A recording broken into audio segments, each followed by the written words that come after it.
Okay, so are you ready for this? We're going to dive deep into, well, let's just say a theory that really makes you question everything you thought you knew about history.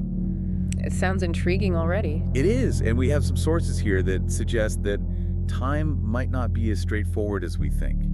You know, that whole linear time thing. Yeah, the idea of time as a fixed construct have been challenged by physicists and philosophers for centuries. Exactly, and this deep dive is going to take us right into the heart of that debate with a project called the Ancient Arrows Project.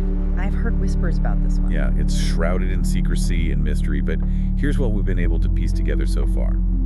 Imagine this 1972 New Mexico. A group of college students are hiking through this remote canyon, right? And they stumble upon what looks like an ancient settlement. Okay, so far sounds like a pretty standard archaeological discovery. Oh, but it's anything but standard. They find pottery shards, unusual symbols, and then they find this device. It looks like a futuristic compass, totally out of place. That's where things start to get interesting. A technologically advanced device in an ancient setting that doesn't quite add up. It's like finding a smartphone buried with a Viking warrior. Totally bizarre. So what happens next? Who gets called in to investigate? Well, an archaeologist, obviously. Yeah. He's brought in to examine the site, but even he's baffled by this device, especially when they discover it has markings that resemble ancient Egyptian hieroglyphs. Hieroglyphs? That's a strange connection to find in New Mexico. Right, like what's the link? And then things get even weirder because the NSA shows up. The NSA? What are they doing getting involved in an archaeological dig? That's the question, isn't it? But it wasn't just any NSA agents. It was a secretive unit called the Advanced Contact Intelligence Organization.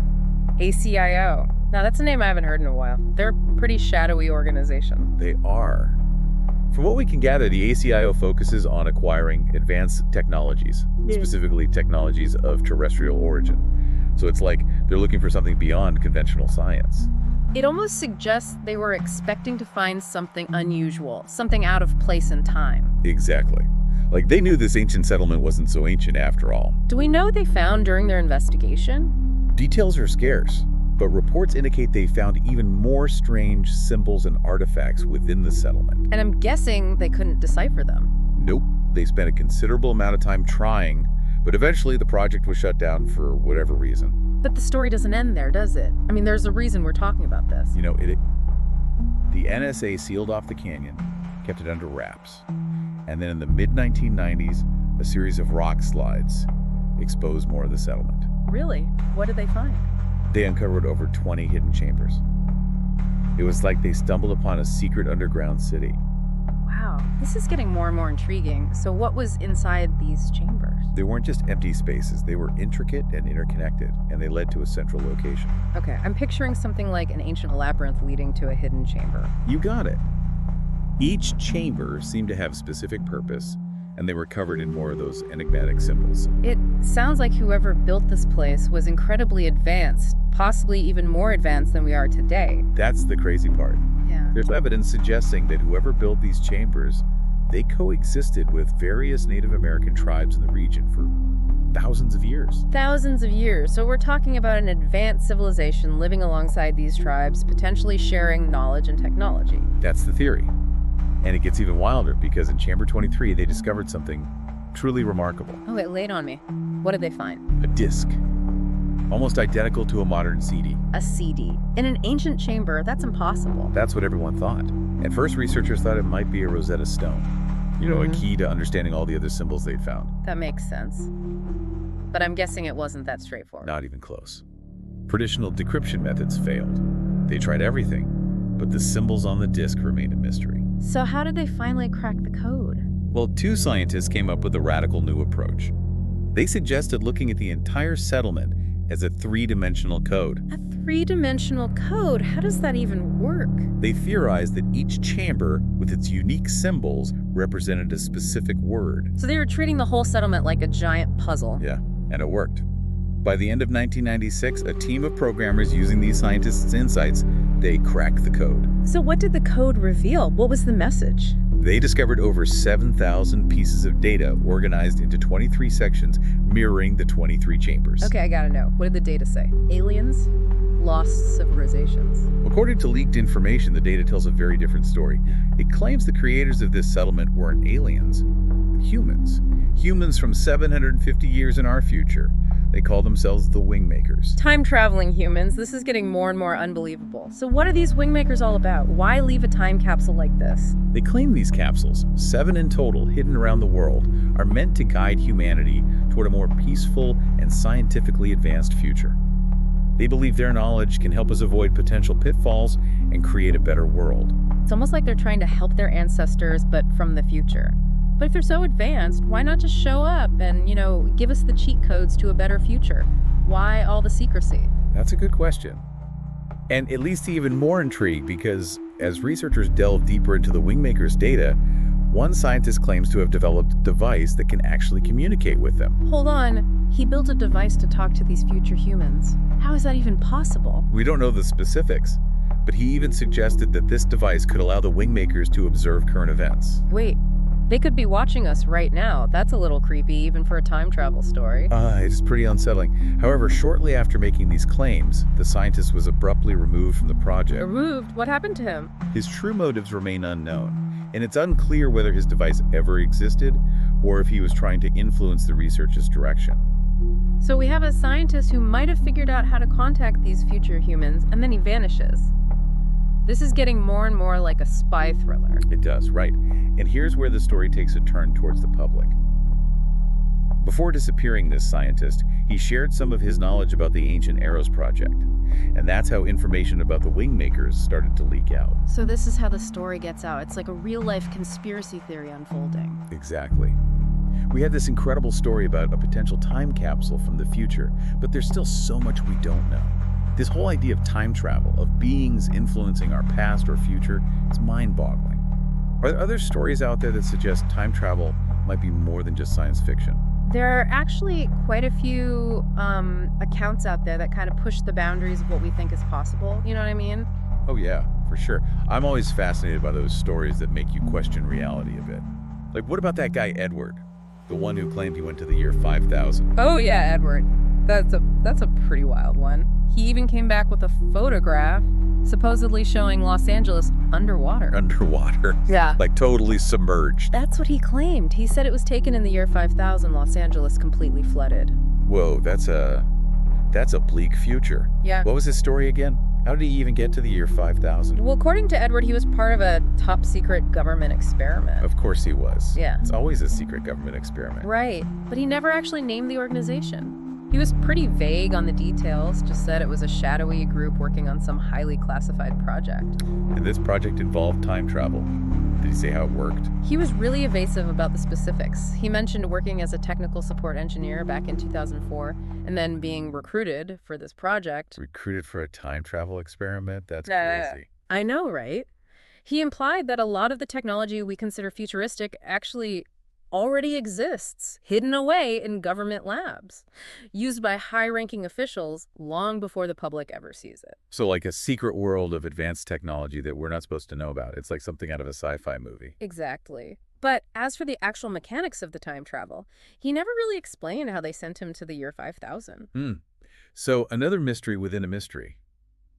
It's interesting, though, how his story kind of echoes the themes we've been talking about. Shadowy organizations, advanced technology being kept from the public, and the possibility of our timeline being manipulated. It's a recurring pattern, for sure. And Edward's story isn't the only one. Just a month before his story came out, another guy came forward with an even wilder claim. Oh, really? Who was this other guy? His name was William Taylor, claimed to have been involved in a top-secret British intelligence program. British intelligence now. Okay. So we've gone international with the time travel conspiracy. And get this, he claims they sent him to the year 8973. 8973. That's even further than Edward's supposed trip. What did he say it was like? What happened to him? Well, Taylor's story has a lot of similarities to Edward's. He also talked about these shadow governments possessing super advanced technology way beyond anything we know about. He claimed they've been working on time travel for decades. So this idea of secret time travel programs, it keeps popping up. It makes you wonder if there's something to it. Right. And he even made a prediction. Said time travel technology has been around since 1981 and will be available to the public by 2028. Wait, hold on. He's saying that in just a few years, anyone could hop in a time machine and visit the future? Come on, that's a little hard to believe. It is a bold claim, and it's definitely sparked a lot of debate. But remember, we're dealing with extraordinary claims here. It's important to be skeptical. And to be fair, both Edward and Taylor's stories lack concrete evidence. Fair enough. Yeah. But let's say for a moment that we entertain the possibility. What did Taylor say the year 8973 was like? Was it a dystopian wasteland or a technological paradise? According to him, it was a utopia. He described a society where humans and robots have merged. They've become these immortal hybrids, no disease, no conflict, just perfect harmony. Wow, that's quite a different picture than Edward's flooded Los Angeles. It's like two completely different versions of the future. It really makes you think, if time travel is possible, are there multiple potential futures out there? Or maybe even parallel timelines that we could access? It's a pretty mind-boggling concept. It is. It's like that age-old question of free will versus destiny. Are we in control of our future, or is it already predetermined? But okay, back to Taylor. Hmm. What about the actual time travel experience? Did he describe the technology? What did it feel like to travel through time? He said they put him inside this lead-lined sphere, just big enough for one person to protect him from radiation during the journey. A lead-lined sphere hurtling through time. Sounds intense. He didn't go into detail about the machine that powered the whole thing, but he did say he was transported to the future inside the sphere. And this British intelligence program, they just sent him to the year 8973 right off the bat. Actually, no. His first trip was to the year 3000. He said it was a kind of test run to make sure human civilization still existed that far in the future. Makes sense. So what did he find in the year 3000? He was unconscious during the transport, but when he woke up, he found himself in this vast city covered in fog. He said there were flying vehicles soaring hundreds of meters above him. Flying cars in the year 3000. Okay, now I'm starting to picture this. It sounds pretty amazing. Yeah. But I guess it's his second trip to the year 8973 that really stands out. Yeah. The one with the human-robot hybrids, right? Yes, that's the one. He described them as tall and slender with large heads and big eyes. They didn't seem surprised to see him at all, like time travel was totally normal for them. Wow, so time travel is just an everyday thing in the year 8973.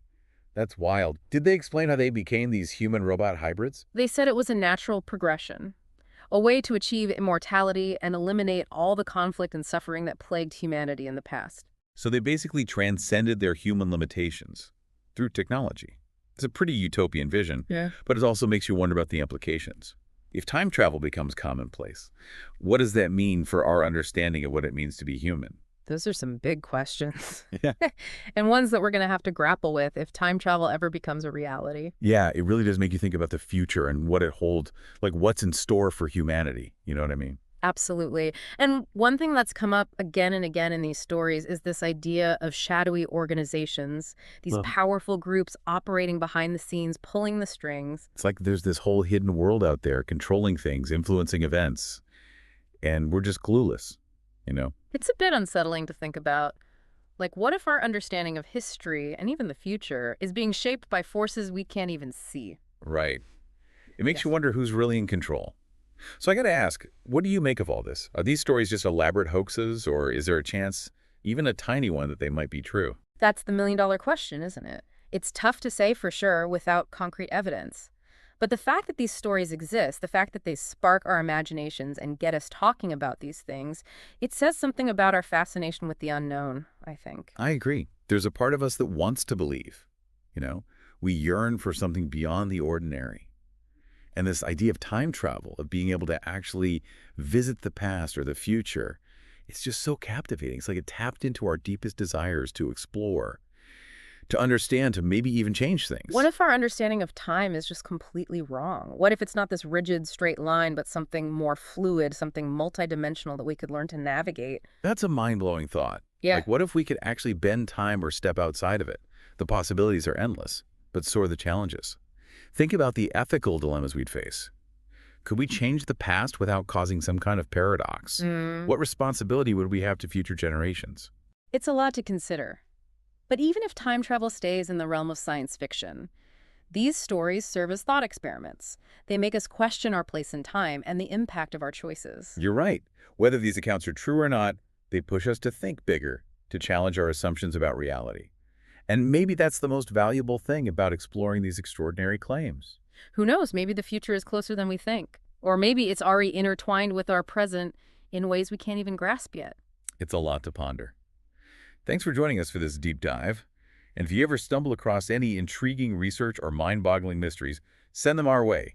We're always up for exploring new rabbit holes.